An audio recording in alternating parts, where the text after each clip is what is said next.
Ladies and gentlemen, my name is Moto Mengy. I'm here to answer one very simple question. Do motovloggers last forever? Will my motovlogs last forever? Are motovloggers eternal? Have YouTubers found a secret to eternal life? Is YouTube the holy grail? Have YouTubers found a secret?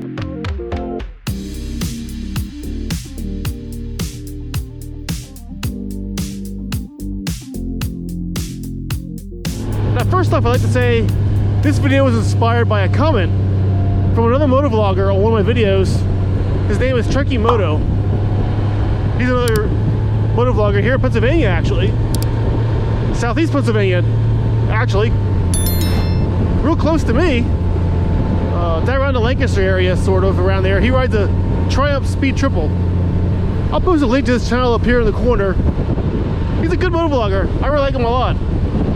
A little while ago, he posted a comment on one of my videos where he basically said one of the reasons why he does motovlogs is because it's like a living record of his rides and his adventures on his motorcycle. And I thought that was a pretty cool comment. But the more I thought about it, the more it really made me think that, you know, all of us motovloggers here on YouTube creating motovlogs, unless you delete your videos, they're going to be on YouTube pretty much forever. At least as long as YouTube's around, or until someday comes where YouTube starts cutting old videos or low view videos or tries to clear server space or whatever. But seeing how YouTube is owned by Google, Google is freaking huge. One of the largest companies in the world. Super rich, one of the wealthiest companies in the world too. I don't really see YouTube deleting old videos anytime soon. I mean, even today, if you look on YouTube, you can find videos going back to the beginning of YouTube. They're still online. Even videos that have almost no views. Old videos that are old that never got really watched much, they're still out there. You can find them. So to that extent, TrekkieMoto's right. The motovlogs we create, us motovloggers here on YouTube, are kind of like living records of our rides and adventures and our thoughts and our dreams and hopes or whatever. I think that's kind of neat, actually. Like, I know when I started my channel 2 years ago, I never, like, I thought about, you know, the nature of the videos I'm making and what kind of content I want to make and stuff, and who I'm making it for, and who will watch the stuff I record and edit together, and who will watch my videos. But the thought of my videos being around for decades hadn't really occurred to me much until TrekkieMoto made that comment. And now suddenly I find myself wanting to make better quality videos. Like, if my videos are gonna be around long after I'm gone,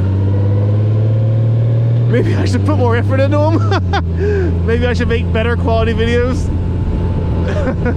I don't know. Something to think about, though, I guess. I mean, like today, my least viewed video, the video of mine that bombed the most, I guess, or performed the worst. I made a video, I don't know, a year or two ago, I'm not sure how long ago it was, about Harley changing the live wire to its own brand, you know.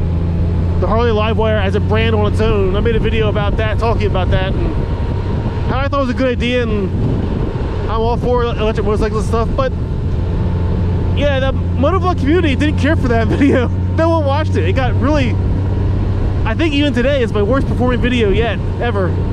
Like, the people who watch motovlogs on YouTube don't really care about electric motorcycles so much. But even that crappy little video will still be on YouTube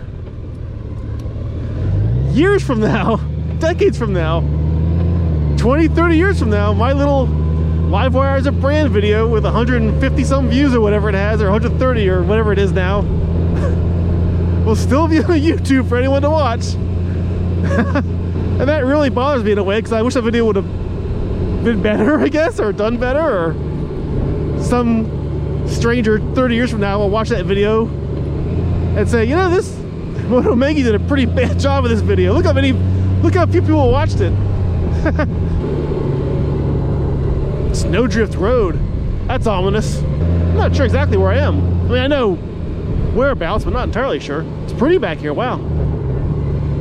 So I find myself wondering if any other motovloggers really think about that. Like, think about the nature of the videos they're making and how long they're going to be online, and how people will be watching them a very, very long time from now even.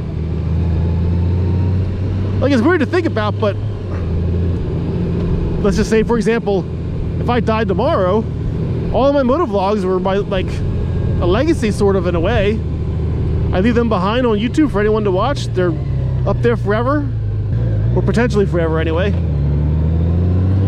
And even though I'd be long gone, people can still watch Moto Mengy motovlogs and videos and go, yep, I remember when he was alive, that kind of thing.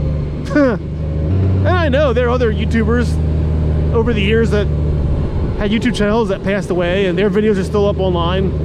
One that comes to mind is that rainbow guy from Yellowstone Park, the complete double rainbow whatever across the sky. I remember like 12 years ago that video went viral.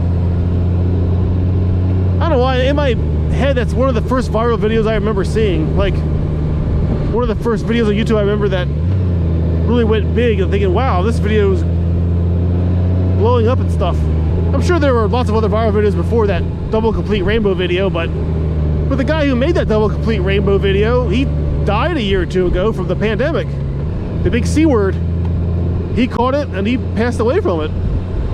But he had a channel on YouTube. It wasn't just, you know, he didn't just make that one video, that double complete rainbow video. He made a lot of videos about his life out in the wilderness and off the grid and stuff or whatever. And all of his videos, his whole channel is still on YouTube for anyone to watch, even though he's no longer with us here on planet Earth. So from a motovlogging point of view, that's going to be us too. I mean, as all of us motovloggers get old and get too old to keep riding anymore, our videos will still be online for everyone to enjoy and watch, or for us to watch our old videos and reminisce about, you know, remember when we could ride motorcycles, that kind of thing. I know I've gone back and watched some of my other old videos just to, like, remember a road I was on or whatever, to look at an area I went and say, yeah, I've been there before, or that kind of thing, which is kind of a neat aspect of having a motovlog channel. Like, TrekkieMoto was right. It is kind of like a living record of the places we've been and the rides we've been on, and that's pretty cool to think about. And it's not that I haven't thought about before, but I haven't really realized the scale of it before, the potential of it. Nice Tesla. I wouldn't say it's a scary feeling or a scary thought. Like, I'm not really embarrassed by any of my videos I made. Well, maybe a couple of them, but there are, whoa, stones. Like, I'm not really embarrassed by any of the videos I made or ashamed of anything I created on my Moto Mengy channel. There are a couple videos I wish I would have done better. Like a few I wish I could go back and redo now that I have more experience motovlogging and making videos and editing videos, that kind of thing. I watch some of my older videos now, and I watch it and I just smack my forehead thinking, why'd you do that? Or why didn't you do this? Or what were you thinking? That kind of stuff. But I think all motovloggers do that. I mean, all YouTube content creators probably.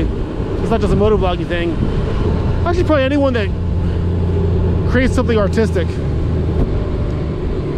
They might look back at their previous works and think, yeah, I could have done that better, or could have done something different, or could change the way I did that. I need a drink of water.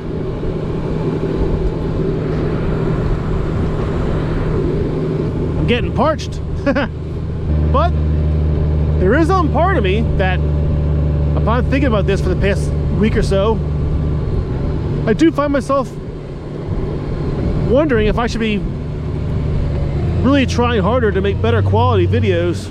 Like, I often see a lot of YouTube help channels or advice channels or whatever you want to call them.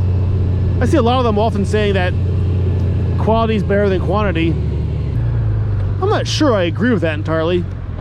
Seeing some of the YouTube channels that do really well, I think there is an argument to the point of maybe making quantity over quality, flooding YouTube with a lot more videos, taking less time to make them. Some channels do very well with that kind of strategy, but it's not really a good strategy for motovlogging, I don't think. certainly not the kind of videos I want to make. Doing like road spotlights and highlighting scenic areas and that kind of stuff. It's hard to do that in a short video format and really convey what you want to get across. But it is worth thinking about maybe, nice car, wow.